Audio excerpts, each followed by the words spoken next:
The Jagdtiger was one of many German wonder weapons, the largest and heaviest vehicle of the war, with a short but turbulent operational history. They were plagued by problems from production all the way to combat, but when they first appeared on the battlefield, they shocked both the Germans and the Allies with what they did. Today, you are going to hear the whole story about it. Let's begin. What started as small guns mounted on light tank chassis grew into something outright ridiculous by the end of World War II. The armor and firepower were upgrading each year, with the concept the more the better. The biggest of them, our today's topic, would reach over 75 tons, making it one of the heaviest vehicles to ever roll across Europe, only surpassed by some modern main battle tanks today like Abrams. To better understand how Germans eventually came to this everything but normal-looking vehicle, we have to look at the idea itself.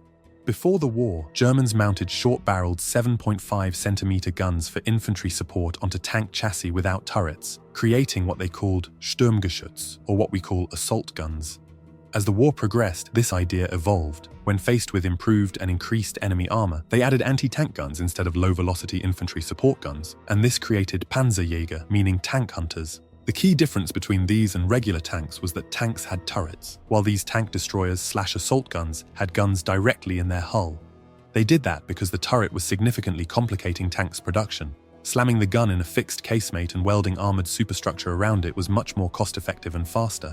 The Germans applied this concept to almost every tank they produced, except the Tiger I. The Jagdpanther, for example, had built up superstructure with L-71 and improved 88 mounted on what was essentially a Panther hull underneath. But they wanted something even more powerful, as the gun that could destroy basically any Allied tank at over 2 kilometers away was simply not enough.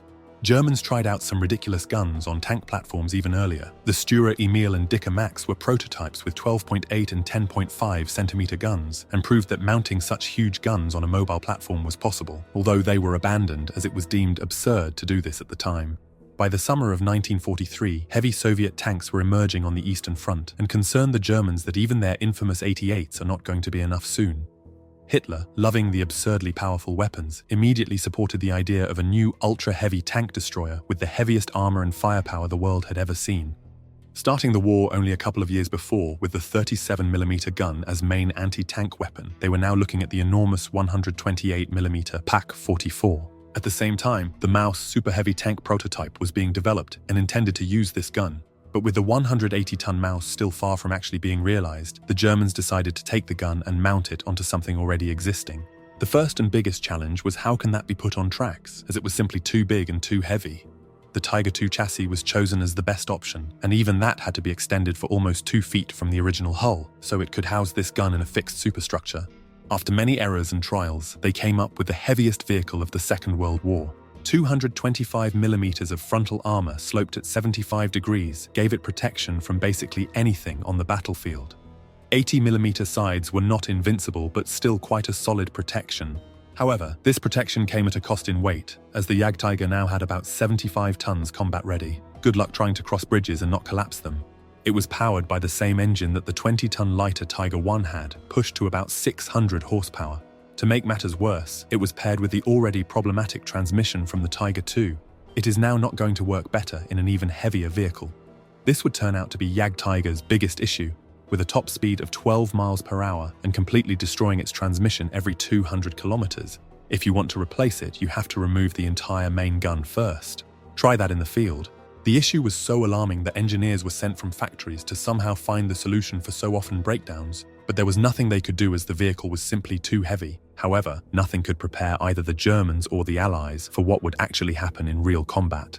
Jagdtiger's closest tank destroyer relative was the Ferdinand, later renamed Elefant. It was also extremely heavily armored with 200mm of frontal armor and armed with the powerful 88mm Pak-43 gun.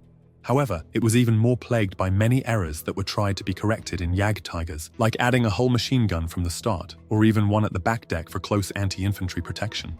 Surviving Ferdinand crews were great tank killers with experience from the Eastern Front, and some of them would get the new Jagdtigers to operate. However, most of their problems from Ferdinands would still follow them. Now, the gun on the Jagdtiger, the 128mm in question, was long 7 meters from muzzle to breech, and because of this size and weight, it caused some unexpected problems. While moving across uneven ground, vibrations shook the massive barrel and stressed the gun mounting so much that it created shifts in alignment, which seriously affected the gun's accuracy. So to avoid losing gun zero every time when driving, the gun had to be locked in the big travel lock on the front and unlocked just during the combat. It could fire either high explosive or armor-piercing ammunition that was so long that it had to be loaded in 2 pieces and by 2 loaders. Just projectile alone weighed around 28 kilos. Amount of propellant could be adjusted depending on the range and shell type. Despite slow reloading time and just 38 rounds it could carry, Jagdtiger's firepower was simply unmatched. The gun could destroy any armored vehicle Allies had, at ranges beyond 3 kilometers, capable of penetrating over 200 millimeters of armor at that distance. It didn't even matter if the tank is hit with armor-piercing or high-explosive shell, just the sheer size and force of 128mm round was enough. Production of Jagdtigers was plagued from the start to the end. If there were no drawbacks in its design, there were constant Allied bombings harassing them. Germans would manage to build just about 80 Jagdtigers as their main factories were heavily hit a couple of times. This also made a horrible situation for the Jagdtigers in the field as there were no spare parts. With constant delays and problems, Jagdtigers would not see combat until winter 1944 to 1945, originally set for the Ardennes offensive. However, most of them didn't even make it to the battlefield because of Germany's crumbling rail network and Jagdtigers' constant breakdowns on marches. But some of them did, and were ready to shock the Allies. In the height of the Battle of the Bulge, Patton's US Third Army was attacking a strategically important town of Chaumont. But unknown to the advancing Americans, the Germans were also advancing to Chaumont, as it was very important to both sides. 4 Jagdtigers arrived behind the front lines, shocking the Germans as they were unloaded from the train, since no one had ever seen or even heard of this new tank destroyer before. The Jagdtigers were immediately put to work and ordered to conceal themselves along the wooded ridge. In front of them was open terrain, and soon the American leading elements advanced forward, spearheaded by Sherman tanks. Germans waited until they were all well in their field of fire. Then, complete chaos ensued. Jagdtigers had a turkey shot, destroying at least 11 Shermans in quick succession and damaging many more, while surviving Shermans reversed out of the kill zone. Jagdtigers then continued to support the infantry and successfully halted Patton's advance, inflicting heavy losses while not a single Jagdtiger getting scratched. This significantly delayed the relief of US troops, and only a couple of months later, Americans realized what had actually decimated them that day at Chaumont.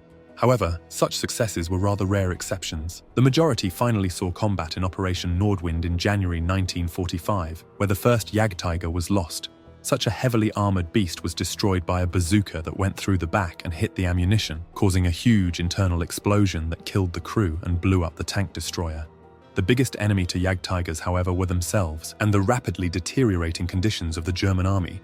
With railways destroyed, they were forced to road marches, which didn't go quite well with their notorious transmission unreliability. Allied fighter-bomber aircraft had an easy job on huge, slow-moving targets. When they broke down, ran out of fuel, or got stuck, the Jagdtigers were blown up by their crews to prevent capture, as with much other German heavy equipment. Experienced crews were mostly killed or captured at this point, and highly complicated machines were now manned by young and inexperienced crews that already knew the war was not going in their favor. One Jagdtiger commander, during an engagement with American forces, knocked out a Sherman tank from an ideal fighting position. But when they started receiving fire from other tanks, he ordered the driver to turn the vehicle to flee, exposed its vulnerable side armor, and got a penetrating hit that killed the entire crew. Local civilians were warning Allies about tank destroyers laying in ambush ahead, and Allies would simply call in airstrikes on them before advancing. Simply put, the Jagdtigers, as many other German wonder weapons, arrived too little too late.